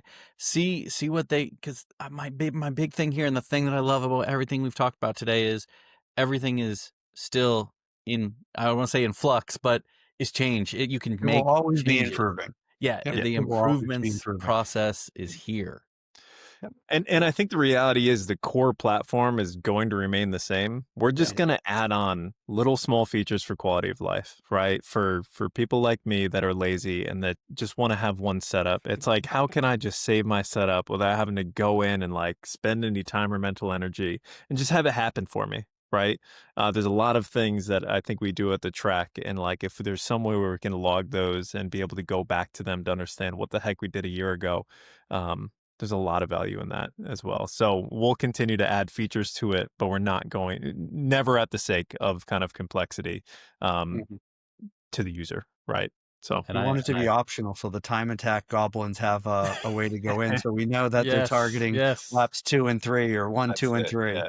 We gotta make you happy. Yeah, and I can tell you this, I can say this from experience. So I, when I was first, really trying to put my setups together, I used Long Anchor. They have like a thing that you can buy that you write those things are absolutely amazing and great, except for when you spill a drink on it or you eat your lunch over it, or, you bundle it up and throw it in the trash can wherever, I hate get it to at say home. Yeah, like, because I ended up having to get to a point where I would take pictures of each one and save them, because that was the only way to really save it. And then you're at the mercy of whoever is writing in it and how good is their handwriting. And so again, like stuff like this, me and Kilgore have talked about this numerous times on this show. Data is key. Like when Kilgore got to Laguna Seca, he'd only been there one time before. And I will say, for Kilgore, this could have been something that he could have used to look at how was the car set up last time I was at Laguna Seca. Oh, I'm going to start with this setup. Yeah. And then work from there. So little things like that. And I think that's the kind of stuff that's really cool. So I really want to give a shout out to you guys, Race Setup Pro guys. Go check them out. So is it, let's ask the question. Where can they find Race Setup Pro? Where are we going? So racesetuppro.com or Race Setup Pro on Instagram. We're on Facebook too, but we focus mostly on Instagram. Quickly approaching 2,000 followers, and I think our account's been live 8 weeks. So definitely getting a lot of interest. But as Tim said, thanks for having us on. We'll definitely get you guys some logins so you can go and play around with it. Look forward to more feedback and more great ideas on how to make it better. Sounds good. That's excellent. And so, sorry, you guys, it is live currently, right? Everybody can go check it out. And it's still half price. Still half price. We even offer a free 3-day trial. So go check it out, click around, do some imaginary track days while it's winter for any folks that are in the colder region, and like pretend like you want to make some changes, or log in your first track day that you're doing next year and get your car set up while you still have the time. Right. I'm cool. Yeah. Appreciate it, guys. Yeah, absolutely. As you just said that, I'm actually kind of thinking now, like if you have, like what Jager was saying, if you actually have prior data while we're all sitting around in the wintertime with nothing to do, thinking about all these things, you could actually go in and you could rerun one of your events and say, okay, I initially started, here was my setup. Here was sort of what happened post-session, assuming you have this, and then compare what you did over that day to then kind of see, were we going the right way, or what is Race Setup Pro saying maybe were some options, et cetera, things like that. So those are things you could be doing over the winter as you sit around waiting, at least everybody that's on the East Coast, and by East Coast, I mean east of the Rockies. While all east you of the SoCal, California-Nevada border. Yes, exactly. While all you SoCal guys are actually racing. But like absolutely, go check it out.